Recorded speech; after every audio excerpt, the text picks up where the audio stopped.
खराचे कथित व्हिडिओ टेलिग्रामद्वारे परदेशात पोहोचलेत आणि व्हिडिओ क्लिप्सची अवघ्या 20 रुपयांमध्ये विक्री होतीये।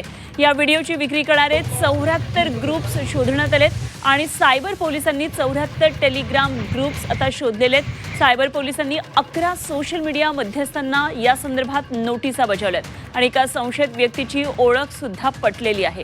अत्यंत धक्कादायक ही बातमी आहे।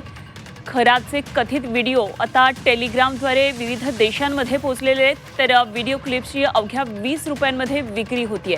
आणि या संदर्भात आणखी माहिती जाणून घेऊया। आमचे प्रतिनिधी नाशिकमधून योगेश खरे आपल्याबरोबर जोडले गेलेत। योगेश, सायबर पोलिसांनी 74 टेलिग्राम ग्रुप्स शोधून काढलेले आहेत आणि त्याचबरोबर एक संशयित व्यक्तीची ओळख पटल्याचं कळते। काय काय नेमके अपडेट्स आहेत याबाबत? अशोक खरात प्रकरणातले अनेक व्हिडिओ हे भारतात सुद्धा मोठ्या प्रमाणात व्हायरल झालेले होते। त्या प्रकरणी पोलिसांनी कारवाई केली होती।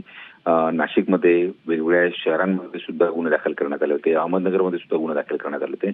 मात्र आता हे व्हिडिओ परदेशात सुद्धा मोठ्या प्रमाणामध्ये व्हायरल करण्यात आल्याचं समोर आलेलं आहे आणि जवळजवळ 8 देशांमध्ये 74 टेलिग्राम ग्रुप्सद्वारे हे व्हिडिओ व्हायरल करण्यात आले आणि महत्त्वाचं म्हणजे काही ठिकाणी याची विक्री सुद्धा करण्यात आली।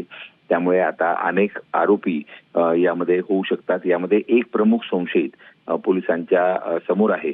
त्याचा दृष्टिकोन त्याला पकडण्याच्या दृष्टिकोनातून सायबर पोलीस आता पूर्ण तयारी करत आहेत आणि एकूणच हे सर्व टेलिग्राम चॅनल्स आणि सोशल मीडियाचे प्रोफाईल सर्व बंद करण्याचं काम सायबर पोलिसांकडून करण्यात येत आहे।